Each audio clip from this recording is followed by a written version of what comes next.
From guns to immigration to who can serve our country, the U.S. Supreme Court today touched on some of the most politically charged issues in the nation. As always, Marcia Coyle, Chief Washington Correspondent for the National Law Journal, is here to help explain what happened.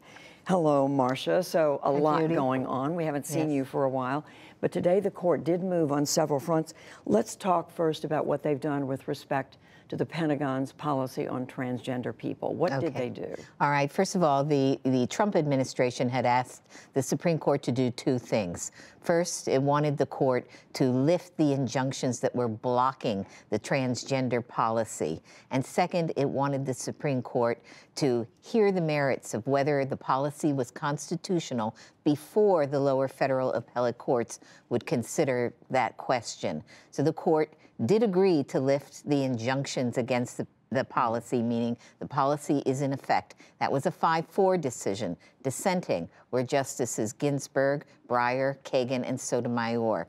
But the court refused to leapfrog over the lower federal appellate courts and said that the policy is going to remain in effect until the Supreme Court gets a straightforward petition for review from whoever loses in the lower federal appellate courts. So you were telling us you're somewhat surprised that the judges chose to do this.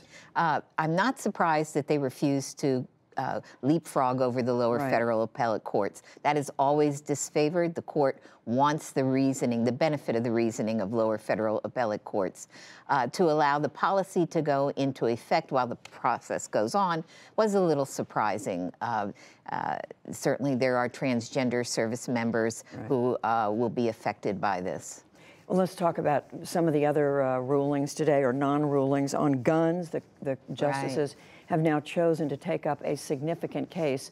Tell us about that. All right. The New York State Rifle and Pistol Association is challenging New York City's premises license. That's a license that restricts the transport of a gun to shooting ranges within the city's boundaries. If you want to go outside of the city, you have to get a carry license. The association claims it violates the Second Amendment, the right to travel, and the Commerce Clause. And Judy, it's potentially significant because the court could rule on what is the constitutional test for gun regulations, as well as can there be public carry of guns, either open or concealed? And you were telling us that's significant because you're going to see justices who've never ruled on a gun case like this. That's right. Will have to weigh in. You have Justices Kagan, Gorsuch, and Kavanaugh who would be facing their first major gun case.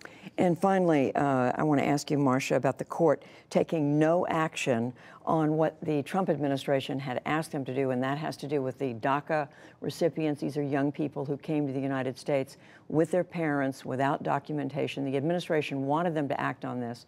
They said they will not do it right now. Well, the court really didn't say anything. It just has left untouched the government's petition to hear an appeal of a ruling by the U.S. Court of Appeals for the Ninth Circuit, which found that the way in which the Trump administration was trying to end this program violated federal law. So no one really knows what the court thinking is on this. Will they consider it next term? Will there be a special order at some point? We don't know, but right now it looks as though it may be too late for the court to hear the case this term. This is usually the cutoff point for new cases. And just very quickly, Marcia, you were saying that it's unusual to see the court asked to, in so many words, fast-track cases like the ones they've been asked to by the administration. That's right. This administration has done quite a few in the last few months, and the court hasn't been all that receptive. The latest one was just late this afternoon involving the citizenship question on the U.S. Census. The Trump administration notified the court that it was going to seek review of a trial judge's order finding that that question violated multiple federal laws, and wanted the court to hear it before the appellate court hears it. Marcia Coyle, thank you. A busy day at the court. Very. Thank you, Judy.